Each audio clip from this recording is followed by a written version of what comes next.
10वी 12वी आणि पदवीनंतर आता पुढे काय? वैद्यकीय क्षेत्रातील करिअर आणि 100% रोजगार व्यवसाय मिळवून देणारे पॅरामेडिकल कोर्सेस आजच प्रवेश निश्चित करा. पॅरामेडिकल क्षेत्रातील आधुनिक कौशल्यपूर्ण प्रशिक्षण आणि दर्जेदार शिक्षण देणारे विश्वसनीय केपी पॅरामेडिकल इन्स्टिट्यूट, शाखा हडपसर, पिंपरी, कात्रज, सातारा. शिरूर लोकसभा मतदारसंघातले अनेक प्रश्न हे गेल्या 5 वर्षात आपण मार्गी लावत आणलेले आहेत.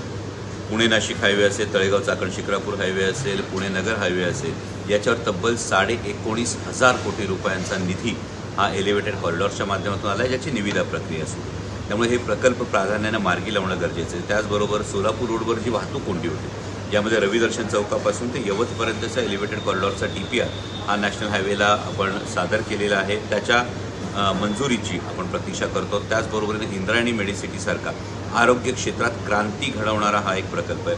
म्हणजे 26 super speciality hospitals in one campus, त्याच्या पेरिफेरीमध्ये ग्रामीण भागामध्ये 200 bedded multi speciality hospitals, medical colleges, paramedical colleges, असा एक प्रचंड मोठा प्रोजेक्ट हा आरोग्य क्षेत्रात क्रांती घडवणारा प्रकल्प हा आपण शिरूर लोकसभा मतदारसंघामध्ये आणतो.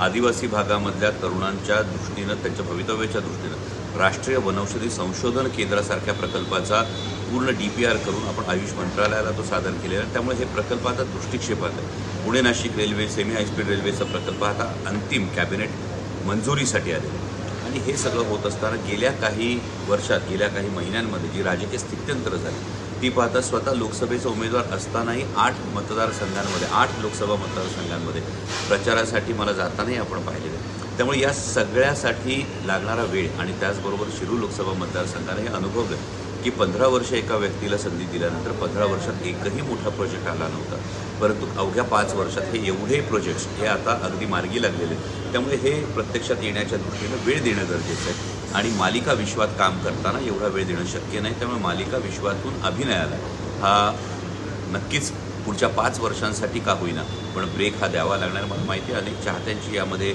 निराशा होऊ शकते, परंतु ज्या शिरूर लोकसभा मतदारसंघातल्या मायबाप जनतेनं हा विश्वास माझ्यावर दाखवण्याचं ठरवलेलं दिसतंय, त्या दृष्टीनं याबाबत निर्णय हा घ्यावा लागेल. आणि 5 वर्षांसाठी का होईना परंतु मालिका विश्वातल्या अभिनयातून मला ब्रेक घ्यावा लागेल.